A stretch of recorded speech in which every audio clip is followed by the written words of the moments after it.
Mobile સ્નેચિંગના ગુનાના આરોપી મુજશીલ નિશાર સૈયદને ગણતરીના કલાકોમાં જ શોધી પકડી પાડતી Adajan police inspector N.A. Chavda તથા incharge police inspector B.B. Parmar નાઓએ ગુના સંબંધિત જરૂરી માર્ગદર્શન આપેલ છે. અન્વયે surveillance police sub inspector N.D. Patel નાઓએ સર્વેલન્સ સ્ટાફના માણસોની અલગ અલગ ટીમો બનાવી આરોપીને શોધી કાઢવા સૂચના કરેલ હોય. જે દરમિયાન સર્વેલન્સ સ્ટાફના હેડ કોન્સ્ટેબલ ભીખન રાણાભાઈ તથા પોલીસ કોન્સ્ટેબલ શિવરાજ ચાપરાજભાઈ તથા પોલીસ કોન્સ્ટેબલ પુષ્પરાજસિંહ તેજપાલસિંહ નાઓ દ્વારા ટેકનિકલ સર્વેલન્સ તેમજ હ્યુમન સોર્સિસના આધારે ઉપરોક્ત ગુનામાં સંડોવાયેલ આરોપીને ગણતરીના કલાકોમાં જ પકડી પાડી આરોપીની પૂછપરછ કરતા સદર આરોપીએ ગઈ તારીખ 8/5/2026ના વહેલી સવારે 8:30 વાગ્યાના અરસામાં અડાજણ વિસ્તારમાંથી મોબાઈલ ફોન સ્નેચિંગ કરેલ હોય. જે મોબાઈલ ફોન જોતા એક રેડમી કંપનીનો નોટ 30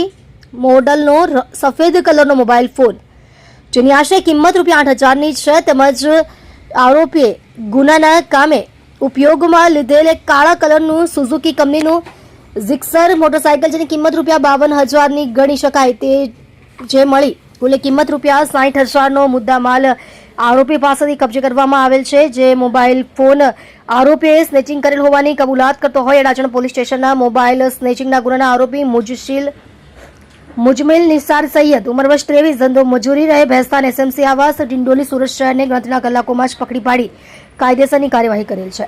તમે જોઈ રહ્યા છો DNY ન્યૂઝ ચેનલ રમન કૌરની સાથે.